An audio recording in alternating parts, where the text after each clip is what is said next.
We live in here.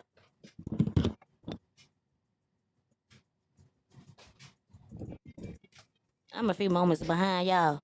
Y'all already know how we be doing it over here. Sometimes we be like we gonna be on time, but stuff happen. Life be life, and I just want to thank everybody for tuning in to us and for everybody giving us this opportunity to get everything out. Welcome to another episode of Shady Teri. I got Key Amber here with us. I have JBo here with us. He's a life coach, and today we're diving into the topic surviving a crackhead. I'm not gonna be doing most of the talking this episode. So y'all, I want y'all to tune in, sit back, enjoy. You never know. We finna see where this thing go. I'm actually nervous, and I ain't never nervous for a show, y'all. I'm actually nervous to see where this go. I ain't never nervous. I'm gonna let JBo take it over. Go ahead. So y'all, this your boy JBo, man. Go ahead and introduce yourself. Hello, everyone. My name's Ambra. I'm 32 years old, and I would say, a victim of a child, who lost a parent to drug addiction. My mom lost custody of me when I was 8 due to crack, and I just want to come on here today and just spread awareness, but also, help people through this journey because this really affects you. Like, this really affects like your identity, who you see yourself as, and that carries you throughout your life. So I'm here to just help people change. That's all. Change the way you look at yourself. Love yourself, not because of what your parent decided to do. So before we jump in, Shady Terry, is there anything you want to add to that before we go? I feel I'm here for the same reason. That's kind of why I kind of sat back. Like she said, I'm 35. I am the product of I would say, a crackhead. My mom was on drugs back in the 80s, and I was taken care of by a family member. There's one thing I can say our family do. They'll take us in, baby. We were all taken in by a family member in some sort. So I can say that we just here to tell our story, kind of, not to bash anyone or not to say anything bad about anyone, but just to kind of let people understand that the 80s did something that I feel like is still like it's been shoved, it's been put under the rug, like it's been dusted under the rug, but it's still affecting us.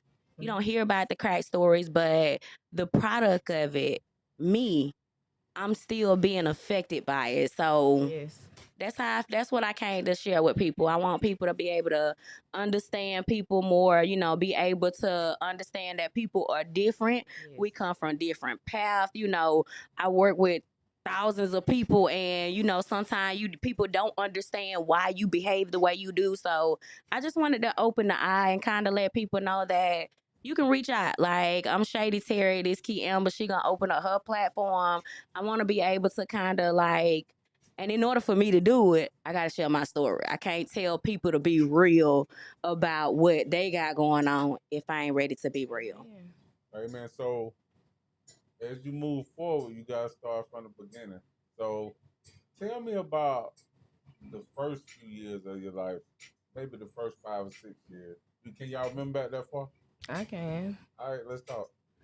All right. So, pretty much, I was born to a teenage mom.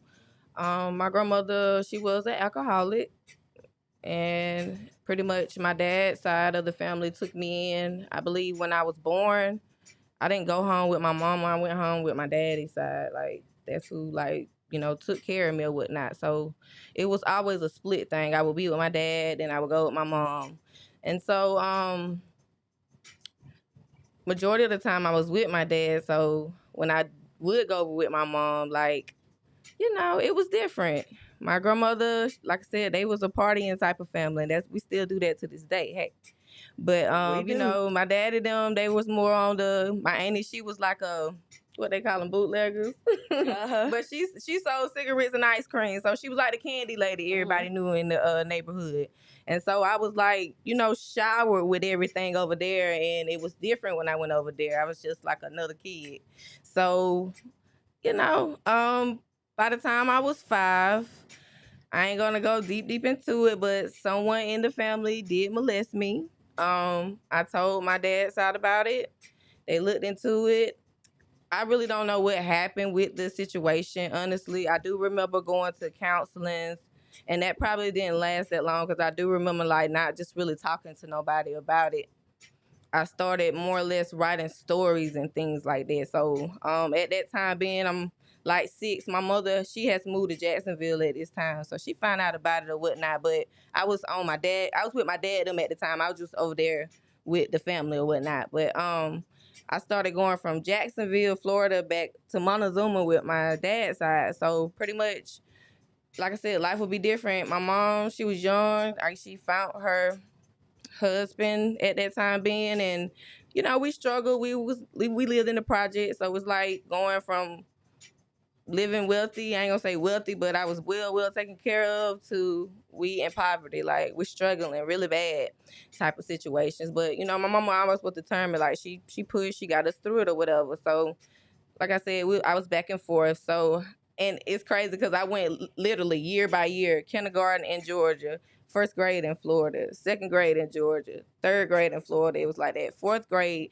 in Florida. And when I was in Florida in my fourth grade year, I was 8. I do remember that. And I just remember my mama just leaving one day and she never came back. Like, it was things that I was starting to learn, really early about her. But I really didn't understand and I didn't know how to talk about it. So like I said, I would draw about it, I would write about it, and she would find these stories and she would just, I don't know, she would cry, she'll be upset, she'll be embarrassed, she'll beat me. And then, she'll tell me she loved me. So she really just confused me because she just was in a different or disarray of emotions all the time.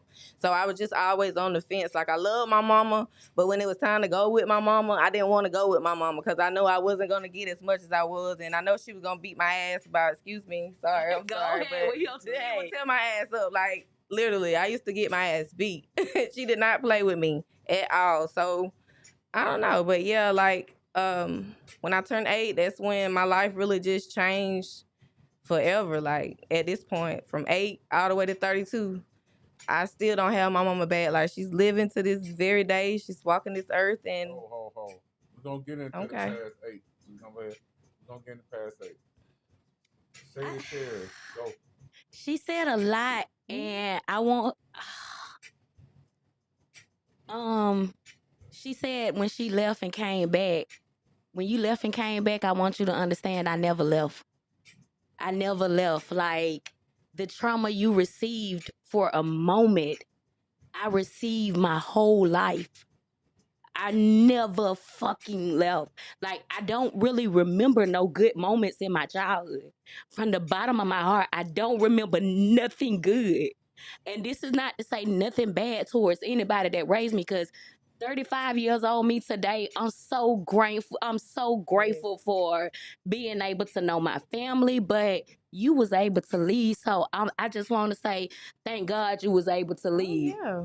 I didn't leave till I was about 9, 10. I was 11. I left at 11, but up until then, okay. I don't remember no good Christmas. I don't remember no good things. I remember Thanksgiving. I remember the family coming around. I remember the big holidays because everything was polished pretty while everybody was around. So I remember being noticed on the holidays, but I don't remember being grateful or ever getting anything. Um, Growing up, I remember stories people told me, because I've been told that I have a block. I have a block where I blocked out so much trauma, and because it's so much trauma, I don't remember much. I can't really say I remember much. I remember hearing about my mama for the first time. I remember being called a crack baby a lot. I was called a crack baby, but I never understood why. I went to go stay in Montezuma when I was 1 year old with my mom, with the woman that I knew as my mom, which was my great aunt. My great aunt took me and my brother in. He was 3 years old, and from my understanding, he was a very intelligent kid. That was from everything everybody telling me. 3 years old, he was a very intelligent kid. We got here. Um, I guess I was so traumatized by the time because I went through the struggle of the crack era with my mom being on drugs. Why from 0 to 1? So I didn't remember 1 year old, but I do remember coming to Montezuma, and I don't remember knowing I had a crack mom, or knowing until I was probably about 8 years old when my grandma's funeral. And God bless her soul, Virginia said, girl, you look just like your mama. And my actual mama was there, but I don't remember nobody ever telling me who she was. I just remember I was a crack baby. So I'm thinking in my head, maybe mom was on crack at this time. I never put two and two together. I swear to this day, I never put two and two together. When I did find out my grandma had passed, everybody came home. It was for a second. She came home. She was still on drugs. She only came home for the funeral. So from 1 to 8, she just disappeared. She came home for the funeral. I remember her making all these promises. I remember the first thing she ever bought me. She bought me a Raggedy Ann doll, one of the ones with the actual knitted hair. I remember that because it was right after she left, and I never heard from her again until about 13. So the whole time that she was gone, and not to say anything towards, I think that my family was taught discipline the wrong way. Right. That's what I feel like. I feel like a lot of people, because it wasn't just that I was getting these type of abuse. You got her coming in every year getting the same thing. So I'm feeling like the more I hear everybody's story, now up until about 28, I didn't hear everybody's story. My trauma was my trauma.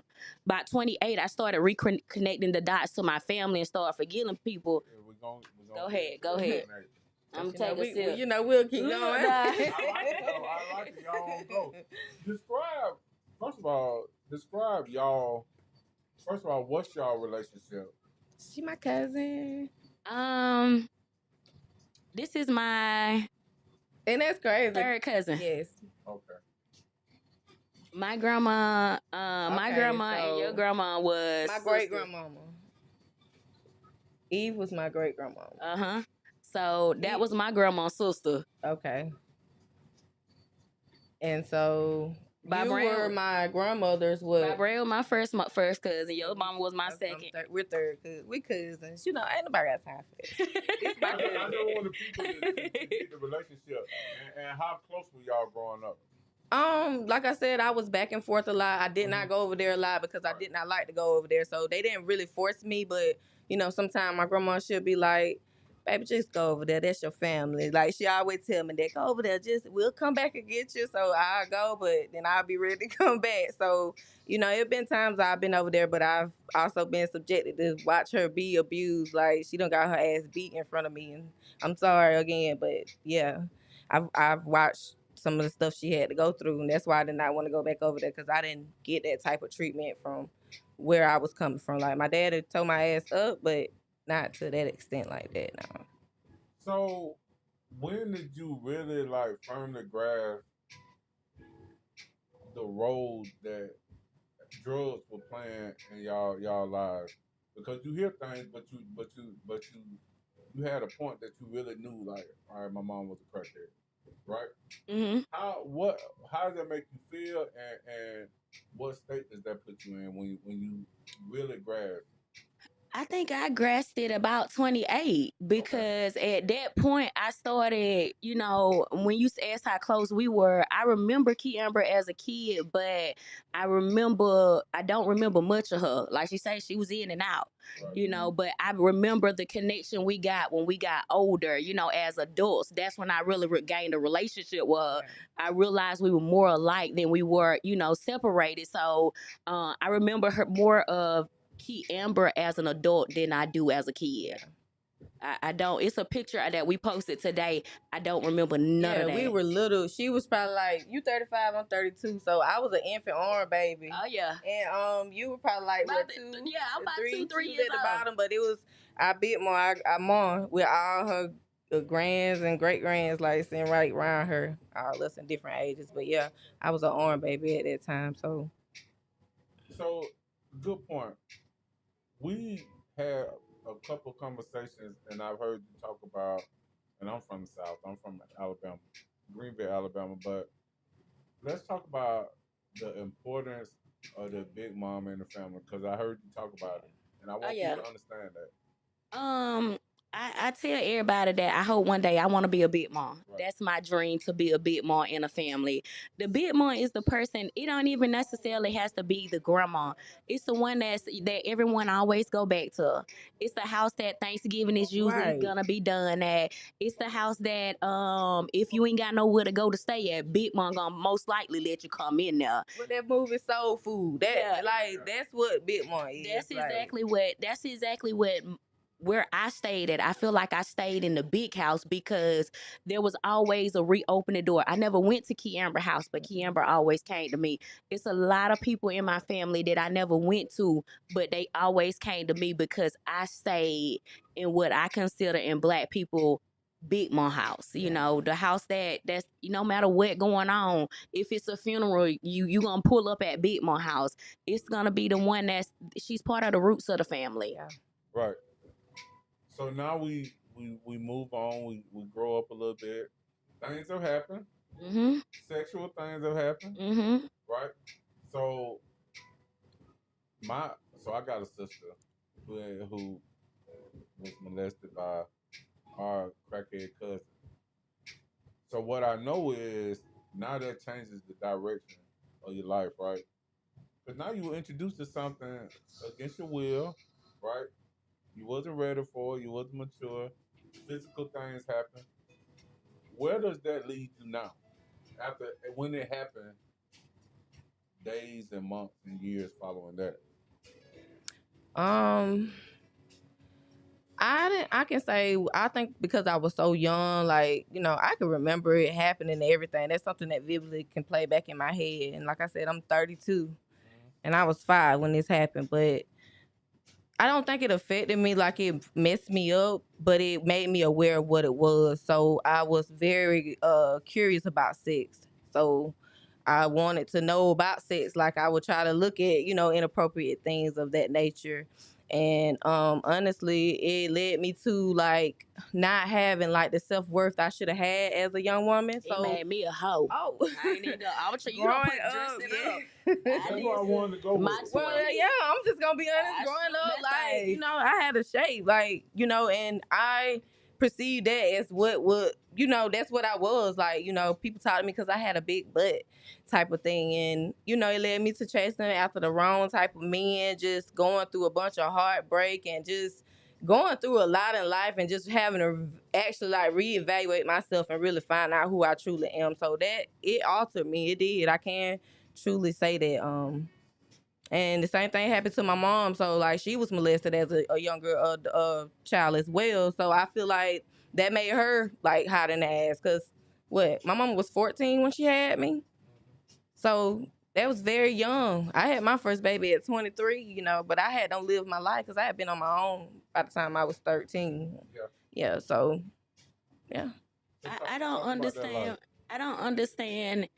I went through the same cycle. I went through okay, this is what people like. When after you get to that stage where people are, appreciating, or you thought as a kid, because now you're going through the state where nobody fucking likes you. And then now you got this one guy that's big and gross, but oh, he paying a little attention to you. You want that itty bitty attention, but you don't even know as a kid that it's not the right attention. You just want the fucking attention because Right. you're being beat up everywhere else, and I want people to understand that you're being beat up. So it was easy for me to be taken advantage of, and because I wasn't protected when I was taken advantage of, because I was not protected, I thought it was okay.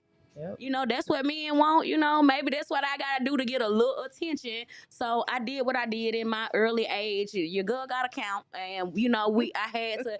But when I got to that second stage of it made me more protected. Now I'm so worried about who come around my Right. kids, and that's what I don't understand why my parents or the people that was over me didn't do it, because I was so fucking protected over my daughter in every freaking way, because Same way, baby.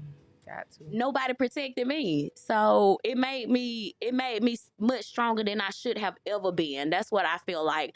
I should have never ever had to be this strong because I was Yeah. forced to be. And I don't care what nobody say. I feel like it goes back to not just the crack in my household, but the crack that went through our family. It's surviving crackheads. It's not just her mom, my mom. What about the other people that were in the family? It All wasn't that, just yeah. us. It just wasn't our moms. I just want people to understand that we are still fucking surviving that shit in 2024. Yes. We are still surviving it, and don't nobody want to speak on it. Nobody want to speak on a crackhead because there are so many other addictions out there. Yes. So when you say that, how many people in your family would you consider like so in your family you have people that's on your side that you can trust, Hmm. and then you have the ones that you can't, Hmm. and it could be most of them. Hmm. How many could you trust? Who could you trust? Trust in what aspect? Just trust, like I Bring break me it that. down, cause like the type of people that I come from, ah man, Bring real. that Let me down. get like a Yeah, help, subcategory or something. help me with that too. So He the spoke first another one, language, did that? the first one is who could you trust to run to and tell what was going on with you? Was that zero? Oh, without a doubt, my dad and my grandma. Okay. Zero, My grandma really. zero, because Yeah. everybody watched it.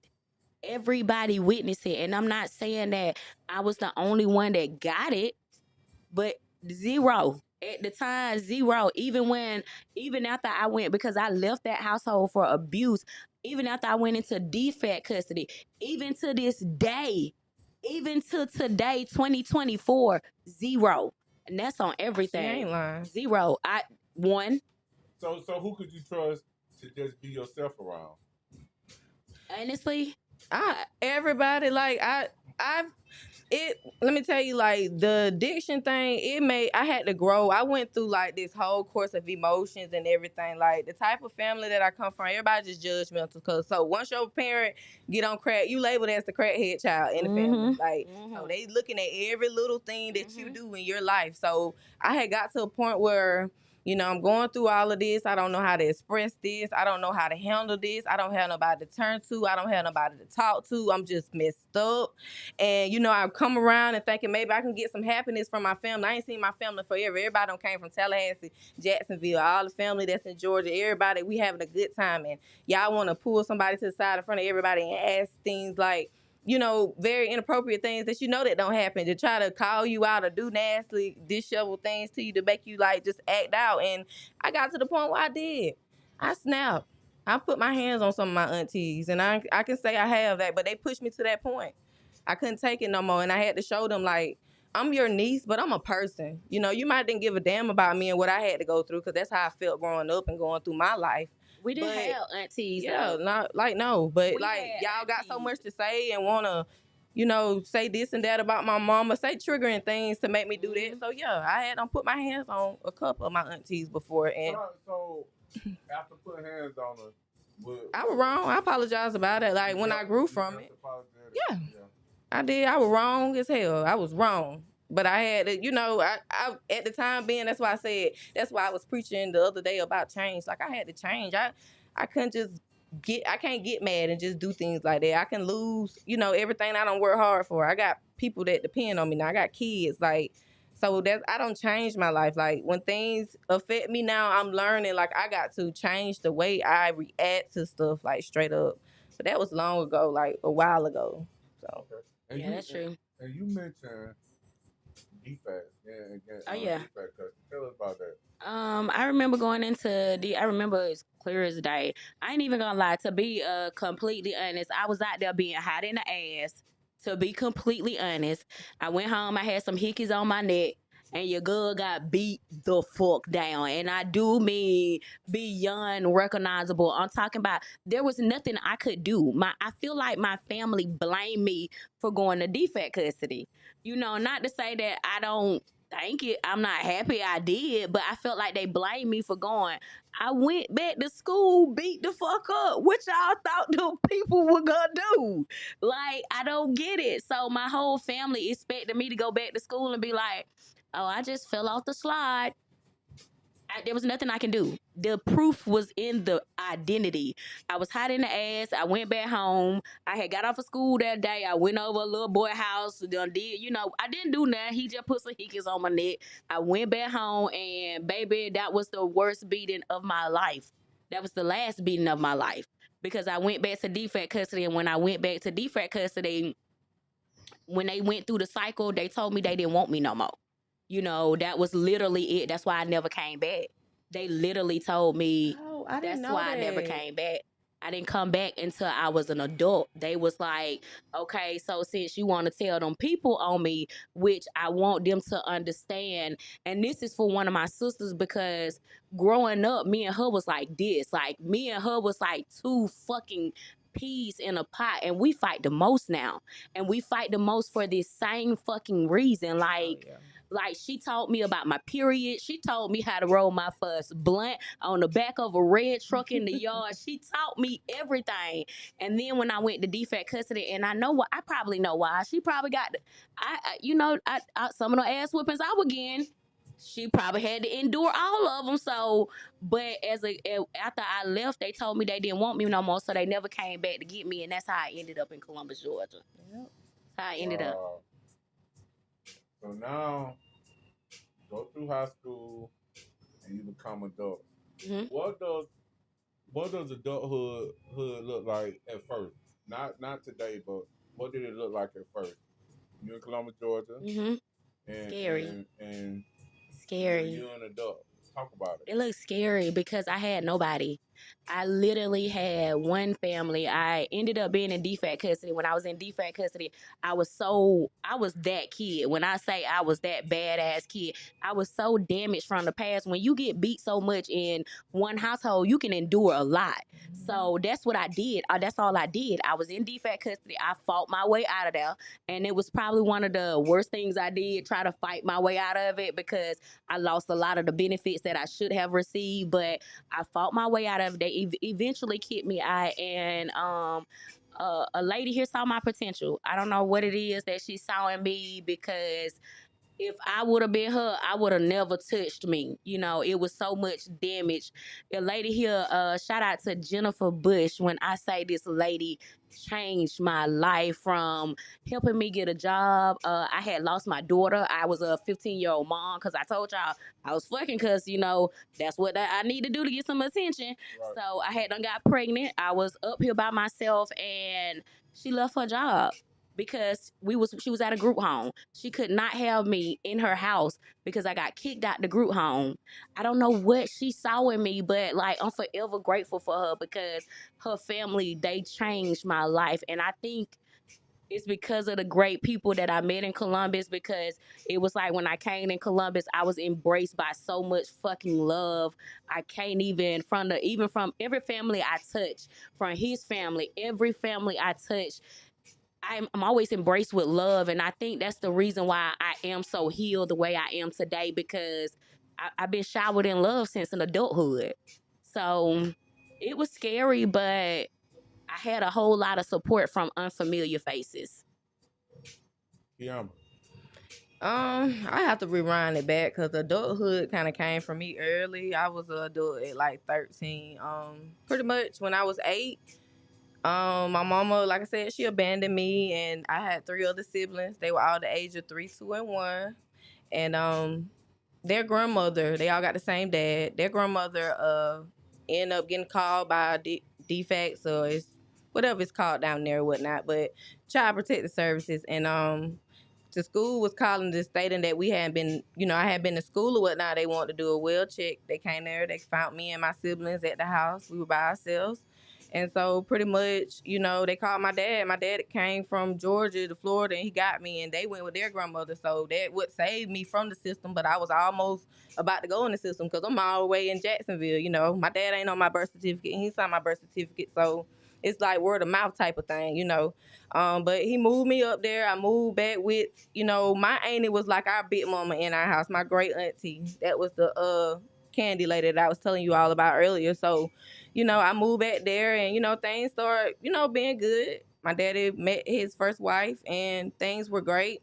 And now that I'm grown now, like I don't even want to bash the lady because, you know, I can see what she was going through now that I can look back and see my life or whatever. That's why I say change. I had to change and accept, you know, that somebody can't act out a way because they are going through something because I don't did it. So if I want to change, I gotta accept the fact that other people gotta want to change too. So I have to just accept that. But I was subjected to a lot of abusive things, you know, with her, and things just really went left field. And I don't know. I think I was too much for my dad, but he pretty much sent me back to Jacksonville. And at this time, being my grandmother, the alcoholic, she was living with her oldest son. So I moved down there with them, and shortly after, like I probably moved in May.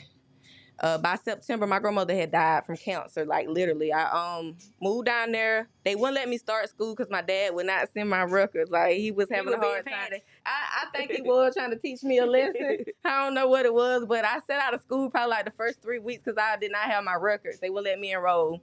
So I would go to the visits with my uncle, and I remember just going to the cancer treatment place like twice, and then shortly after, like all our family from St. Pete came up. They had this big July 4th fest. Like everybody came, and we had all types of food and shit. Cause I threw up that night and everything. I'll never forget. That's why I don't eat pig feet to this day. But anyways, shortly after she died, like, and she was the first person I ever watched die. Like we watched her take her last breath, and that scared me to death. Like I got insomnia. I was just paranoid to the point where I couldn't live down there no more. So after that, I came back to Georgia, and I ended up moving with my dad's mom in our auntie house. My auntie had done died around that time or whatever. So, you know, I went there. My grandmother there, she was battling drugs at the time as well, and she was an alcoholic too. So it was times where we would have lights and no water, or water and no light. So I would stay with friends, and so I would depend on friends. So I would bounce from house to house to house and burning bridges and doing things. You just acting out, not having no like where to go, no direction to, you know, turn to. But um shout out to Shell Perkins. If you watching, Shell, I love you to this day. I always be thankful and grateful for you because I was working at McDonald's at the time. Being I always kept my books in my head and the books or whatever, but I did my thing.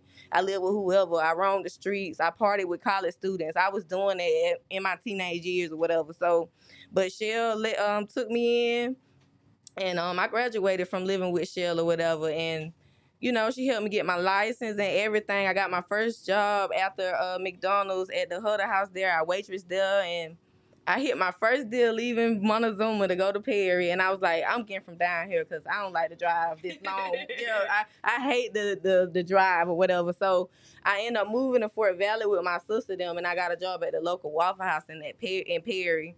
And you know, my life just went up after that. You know, I got another job as a cashier, and I was going to school. I graduated from technical college and got me a technical diploma. Like I was finna go I started getting my associate's degree, but I didn't finish getting it.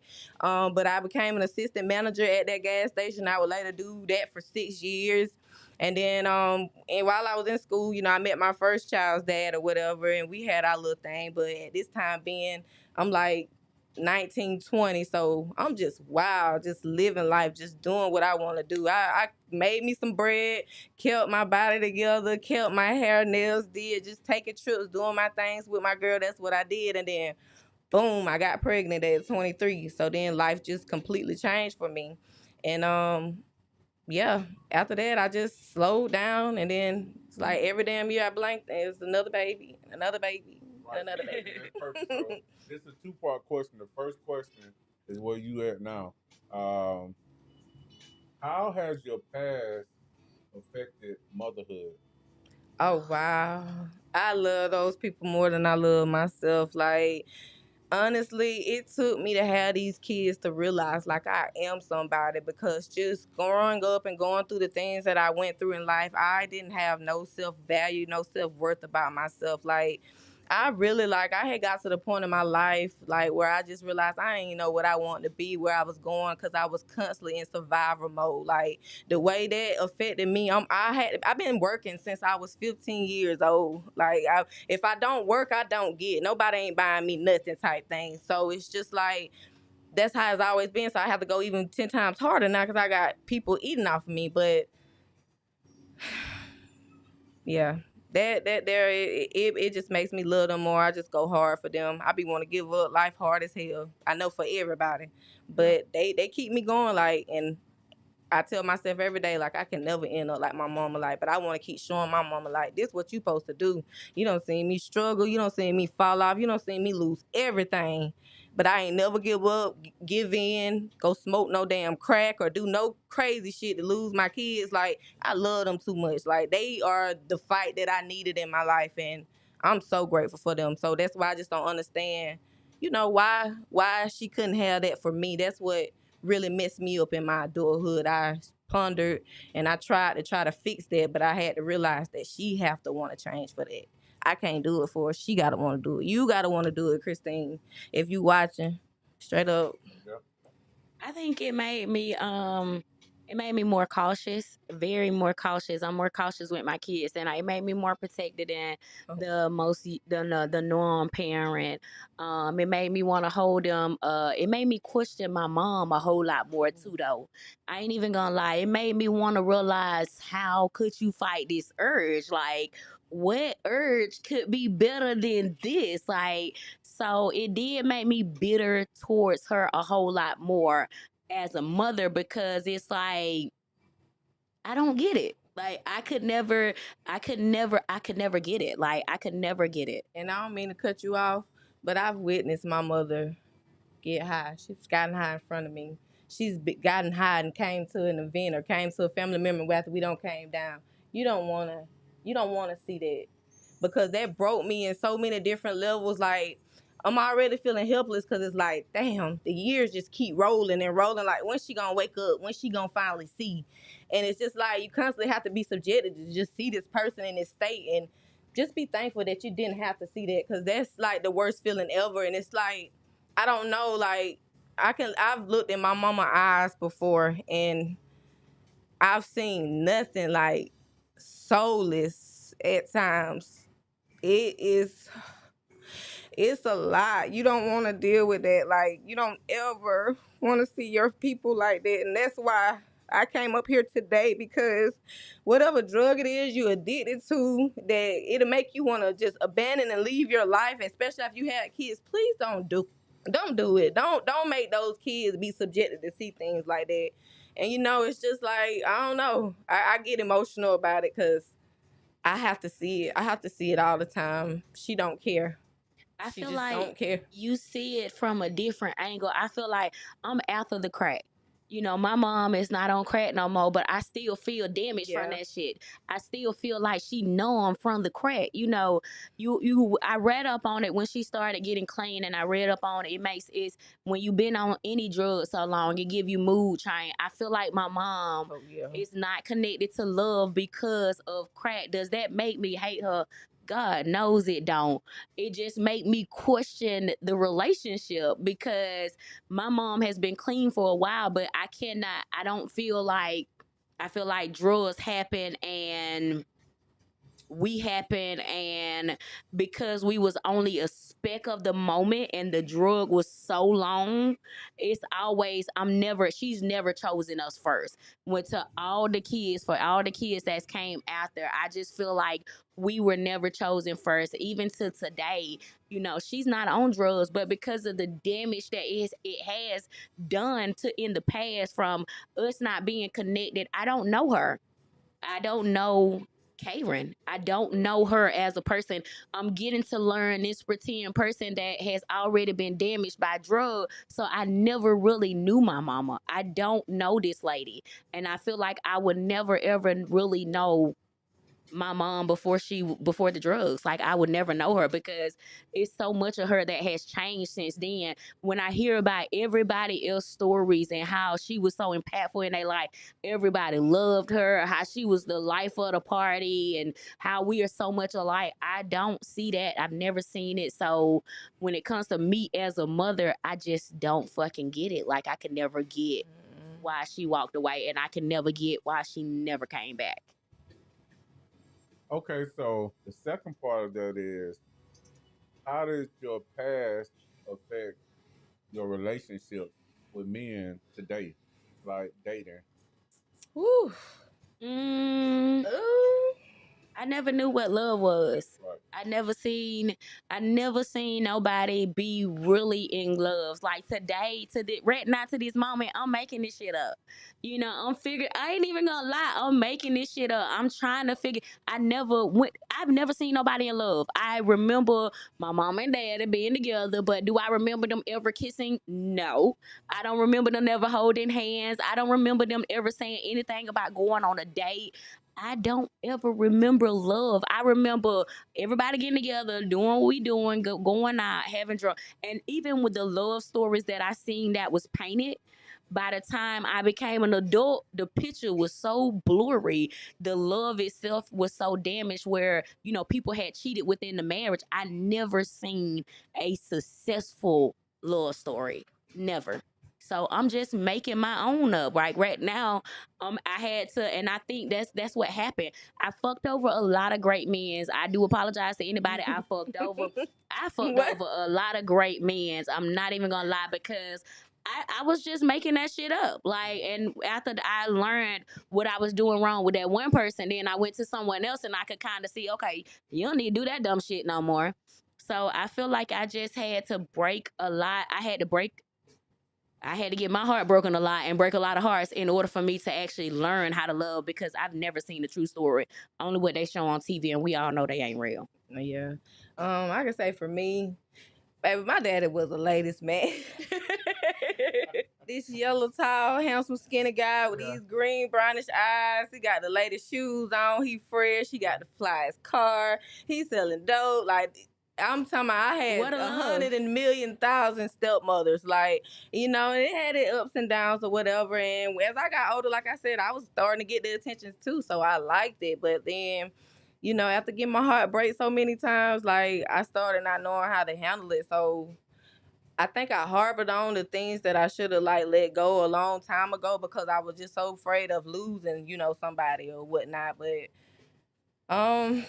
yeah, like she said, you just going with the flow every day. Like, love is so different now, just with the pandemic and like the inflation and shit. Like, you can love a person, but like sometimes you might just be in survival mode too. Like, I don't know, like, can you click with this person? Can y'all live together? Like, you gotta be able to look at things like that. So, like, I don't know, the past, I just seen some of our family members, like, they would fight and beat each other ass, but they would just stay together. But then, as we got grown, they had them separated. They been cheating and stuff. So. Yeah, stuff would hit the fan. So I really can't speak on that, but I know I'm growing as a person, like, to try to be better, like, in a relationship, because I'm fucked up. Like, I am. Like, I ain't scared to say it, but I know I'm ready to change. Like, I know I'm ready to accept and, start learning to be able to be that woman that, a man needs. Not his headache, but I want us to be able to coexist. Like, we just flow. We're good. And I know everything will be great, but we can work through things and, I ain't got to be all overly emotional because I'm still messed up from the trauma in my past. Not realizing this affected my emotions too. Like, I'm scared to be abandoned. Like, I don't want this. Like, when you finally find somebody you like and you realize, like, you so messed up, like, you really need to look into yourself, like, and fix yourself. And I think that's what the past really has kind of helped me now with my relationships and things like that. Because, yeah, like, I don't know. I got to change. I think the kids help that because they give us a sense of having somebody there forever. My daughter just recently went off to school, and I don't know if everybody else went through this, but it was the hardest go off to school. I feel like any parent. I mean, I cried for months at night, like because this was my first breakup from anybody since my family. You feel me? I had my daughter as soon as I went into DFAT custody, and when her going off to live her life, I want the best for her, Right. but I felt this. She was the reason why I did it. So now I'm having to find myself all over Yes. again because I put so much of me into my children. I lost my identity because they became my comfort zone. So even to today, even I'm realizing when I speak with my counselor that I'm having to find myself, and a lot of my pain come from my past, and I'm having to Yeah. pull up the past. I'm having to go back to what bothered me the most, and I don't care what nobody say from my childhood. The one thing I remember the most is being called a crack baby. Period. Point blank. That's what I remember the Yeah, most. making you scared to be judged too. Like it just put a lot of strain. So it takes a lot for a man to deal with you. You know what I'm saying? Like Hmm. you go through It's this a whole be patient. thing. Yeah. But like I said, as I got older too, I'm like starting to like try to change my way of looking at this and seeing how this really affect me, like moving forward, what I gotta do so this won't affect me no more. So that's just more or less what I'm on. Like I can't be Superwoman. I can't answer the why. I just gotta be the cause. Like I gotta Yeah. show like why. I can't. I gotta be the answer if that makes sense. I don't know. Yeah. I tell people like when they start dating and they got a lot of past trauma, like don't unpack it all at once. So when you start, the courting phase is important. A lot of people skip that, but How you back up a little bit? that courting phase allows you to get some of those unpacked things, and so you don't want to unpack your whole suitcase. Yes. A lot of times with men or women, when you start unpacking, people either take advantage of it or they use it like when you start dating somebody, you say like, "What's your favorite thing to do?" I like to travel. Then the other person said, "Oh, me too. I love to travel." Like when I was dating, I used to tell people that I hate travel. I'm 6'6". I hate sitting in a car or sitting on a plane too long. But I used to say I love traveling. So instead of unpacking it all, unpack it. When the time permits. Communication is about tone and timing. So when the time permits, then you unpack some more. Allow yourself to make mistakes because you go make them. You know what I'm saying? You ain't completely healed at once. We heal in sections, right? Right. Y'all talked about puzzles in y'all life, like putting the puzzle together. Started off completely all the puzzles, nothing hooked up, right? Where do you see yourself when you talk about puzzle pieces from being a whole person? Like how many puzzle pieces you got left to be a whole person? Where do you see yourself at now? I feel like I'm missing a lot of pieces. I feel like I don't remember my past. Okay. That's a whole picture to me. So I feel like, and I pray to God that this never happened, but I feel like one day it's gonna catch up with me. And I pray that it never happens in dementia because I don't remember my past. So I feel like a lot of my puzzle pieces are missing. But as far as the future, I feel like um I hope to fill it up. Like I hope to fill it up before it's too late, but I'm missing a lot of pieces. Like I'm missing a whole lot of pieces. Even to me today, I'm not completely who I'm supposed to be because I'm missing so much. I didn't get so much. I didn't get a childhood. I didn't get a happy childhood, so I skipped over that. I didn't get a great teenage year, so I skipped over that. I didn't raise my first child with a lot of support, so I skipped over that. So I'm missing a lot of pieces. I don't think my puzzle will ever be complete. I think because of my past, and I've accepted that, and I'm okay with that because I'm okay with making sure the rest of the puzzle is like where it's supposed to be at for my children, making sure that their future is not hunted by my ancestors past, my great aunts and my family members. That's what my goal is. My goal is to make sure their puzzle is completed at this point in life, and that's I hate to feel that way, but that's my full priority is to make sure that their puzzle because their puzzle is an important piece of mine. There you go. Um, I would say like I'm probably like half. If I would say that, just because I think I finally have gotten to that breaking point in my life where, I realized in order for me to finish this puzzle, like I gotta move in a different light. I gotta move in a different way.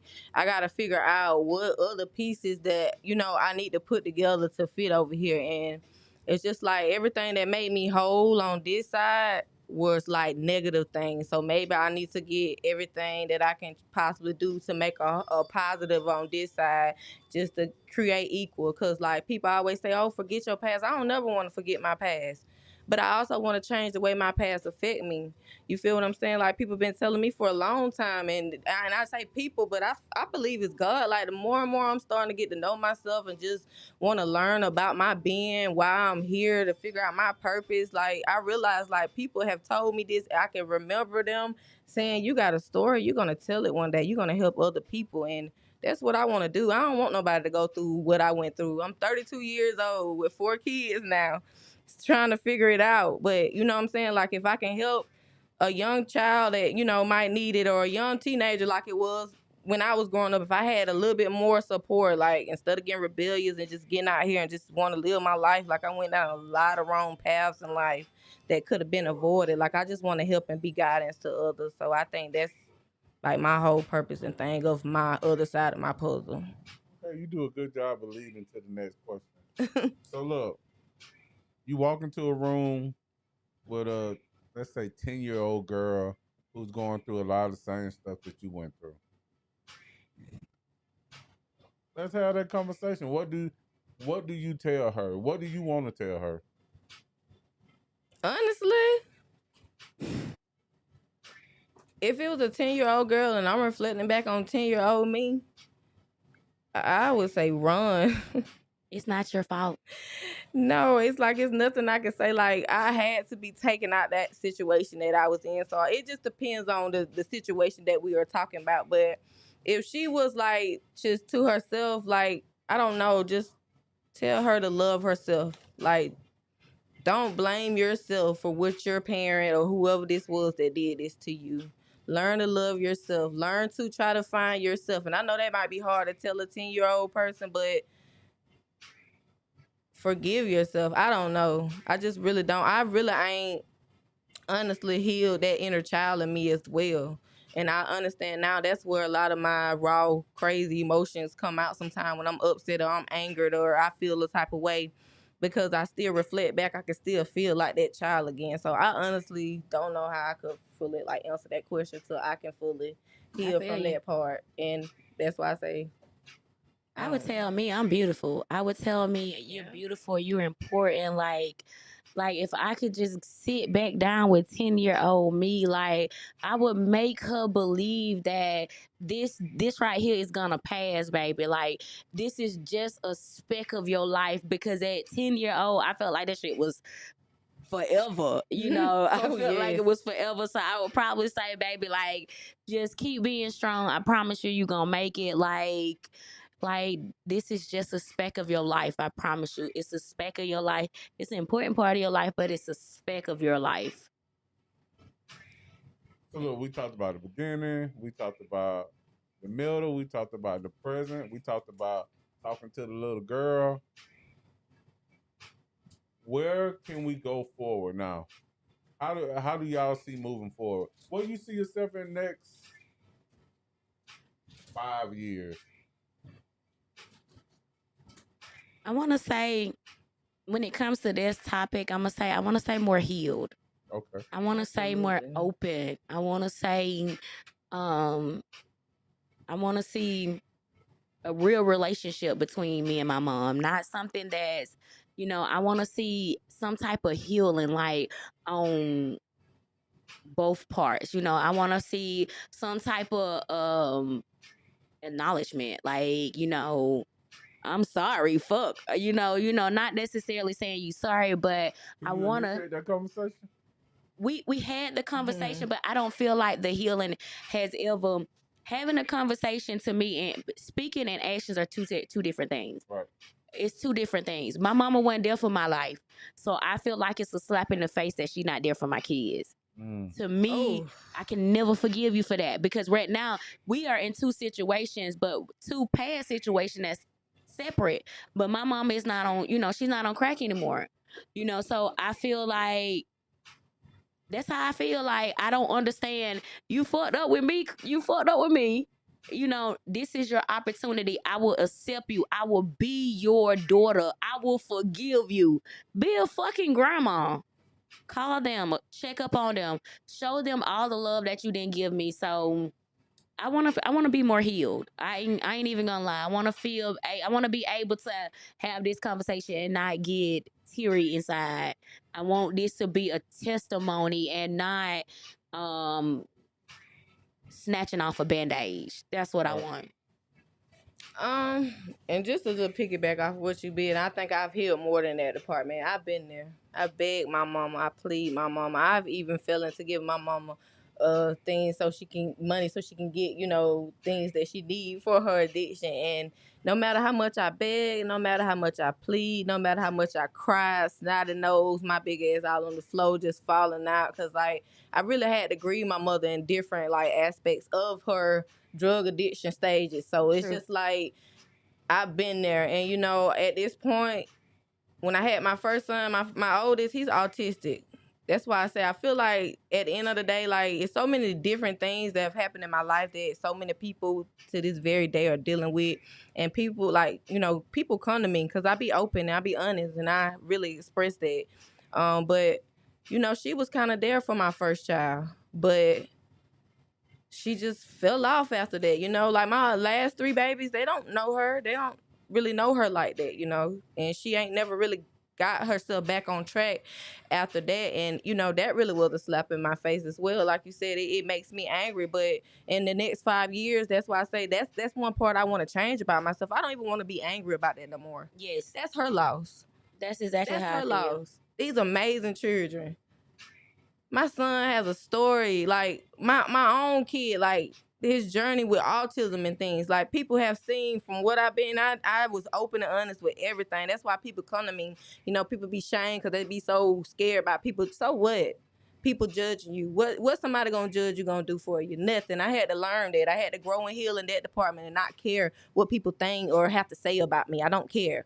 But it's just like, yeah, I just want to be able to just be healed from the fact that I gotta understand that I again have to be the answer to that why, and I just have to just keep it moving. I can't keep letting that affect me. I gotta take that past and I gotta make something out of it. I can't keep choosing to dwell on the negative emotions that have did nothing but kept my life in a karmic cycle of turmoil and devastation and depression and anxiety. I don't want to deal with that no more. I'm done with that part. So it's like, what can I look at now from this situation to like turn it around, be an outcome, maybe put something better out in the world. Like people look at things online every day and change their life just off the aspect of that because they just need to hear it. Like, you know, like God, whoever you pray to, they hear your prayer because it's all within you. You are God. God is you. You are within you. Get your mind together. Choose what you going to think about. Don't keep dealing and dwelling with things that you can't change. And that's what I have to shake at the old 10-year-old Canberra. You can't change this because I used to beat myself up about it. I went through a stage of beating myself up about it, then turn around and being rebellious to everybody that was really trying to be in my corner to help. I had people that really was helping me, but I had people that were taking advantage of me as well because of the town I'm from. It was from small-minded people. They want to talk about you, and it's gossip at the end of the day, you know. But y'all see this young girl right here that needs help. And that's why I say I thank Shell, because Shell took me in, like, because I was about to lose it in high school. Like, I was really about to get off on the wrong track. But she helped me get back on track, and I graduated, you know, and I did all that, got my own first everything by myself. But I went through those stages. I hated myself. I felt like it was something I did to my mama. And then after she going to prison, go to rehab, go to prison, still got letters to this day, pictures of my mama, don't completed programs, don't went through and did several prison sentences. You know, she has a rap sheet this long.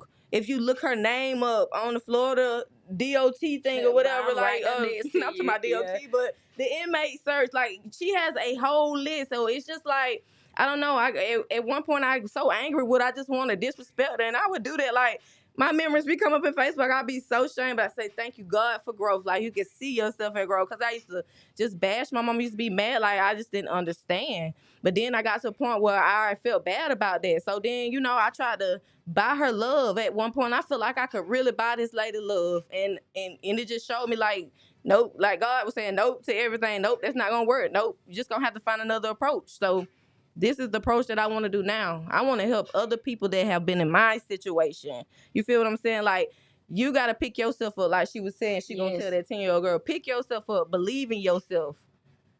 You are a product of your parent, but you are you. That's why everybody is different.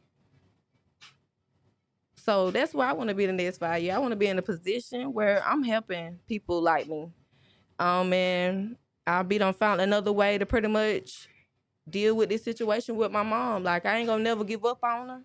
She my mom, I love her, but I have to choose my battles at this point. And that's just something that's just like being a dead cat. I'm not gonna get a reaction out of that until she choose to wake up from this. She gotta wake up. She gotta want to change.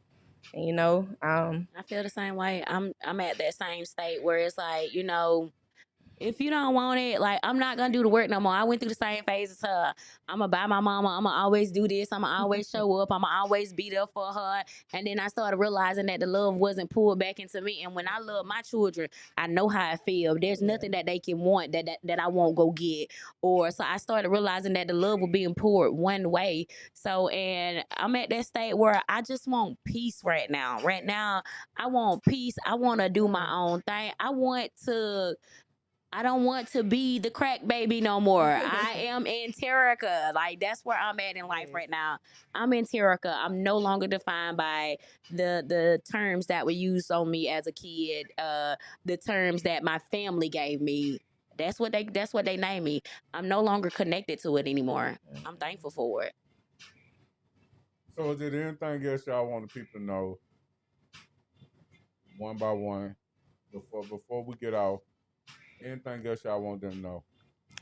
I can say this, and I can just keep saying it, but y'all really look up whatever you can, find whatever inspirational videos that you need. Just change your course of life. Like, don't let nobody tell you you can be different today and be somebody else tomorrow. Like, you can really do that. And once you really can tap in within yourself, within your spirituality, you'll realize how powerful you really are. You'll learn to turn those negative things that you feel or think about yourself into positive things. And when you can become a positive, like if we can get the world to just be all positive, because we so fucking negative. We're We so are. negative. The world is so negative and so tore up.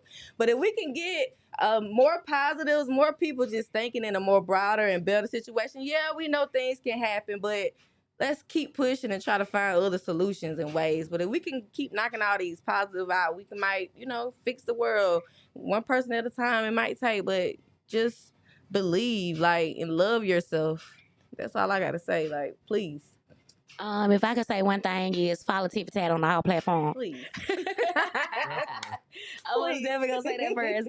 But secondly, babe, just same thing she said. You are not your parents. Break the cycle. That's what I'm gonna say. Break the cycle. Break that cycle. You can break the cycle. It don't matter your past.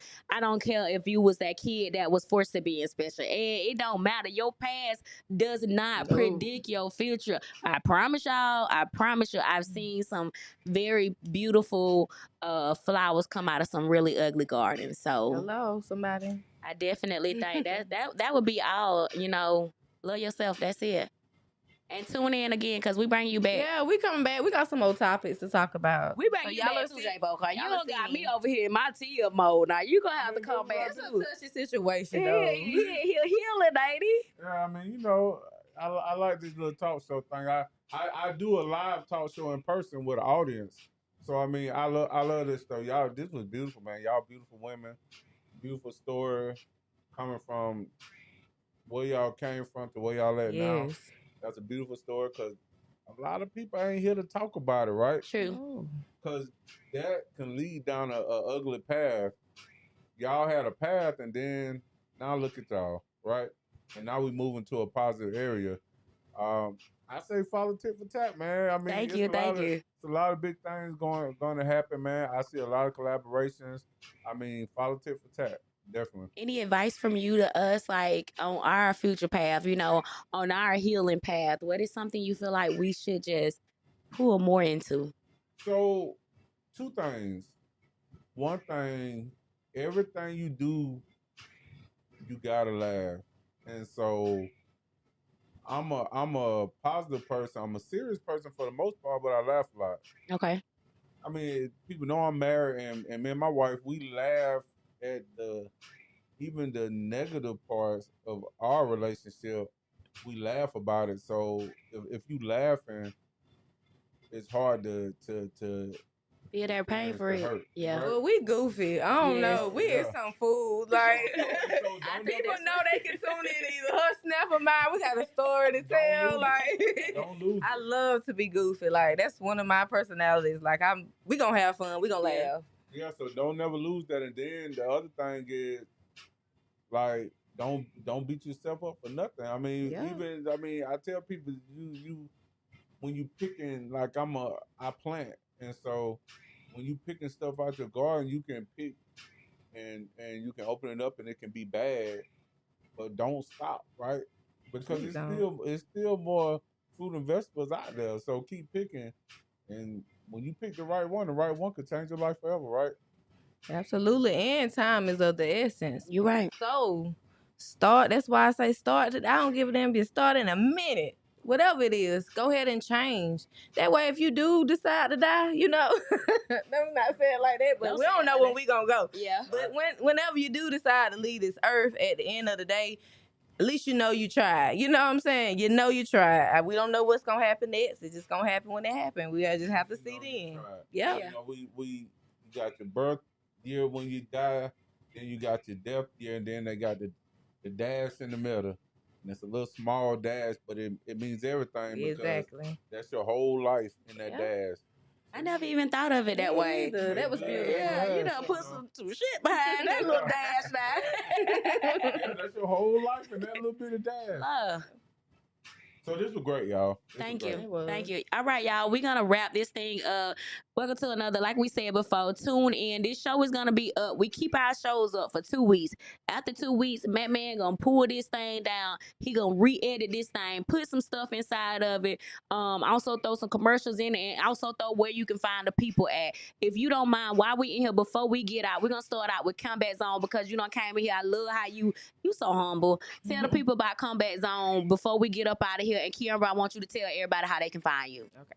Yeah, so Combat Zone is a Nerf gun store / we do team building for companies. We have leagues. Drop off your kid. I mean, it was built to have. Look. Oh, let me get. You can drop off your kid because I mean, at the end of the day, I'm a mentor, man. So if you say, "Hey, can I just drop my child off?" I'm gonna say, "Bring them on."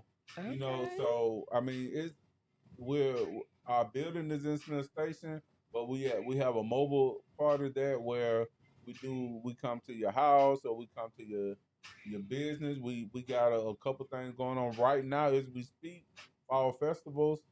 So I mean, look up the Combat Zone, Combat spelled with a K, and hit me up if you need me for anything. Hit me up. Thank you. Thank you. And look, I be on Facebook. Like my name is Ambra. That's KE space AMBRA. And on my Instagram, Key_2010. I'm about to start something myself, but if you got any questions, if you need a shoulder to lean on, I am your friend. That's what y'all hit. Anything like I stated, I have a kid with autism. If you thinking that you might it's signs or you need somebody to talk to because you feel like people gonna be judgmental, hit me up. Like I've always been that person where people know they can go to, and I send you what type of helps and tips that I have used along my way. But y'all be blessed. Yeah. Thank y'all. We out, y'all. We're gonna do that next show now. We're gonna have to do that We gonna next do show. it. I was just saying, y'all, great show. I'm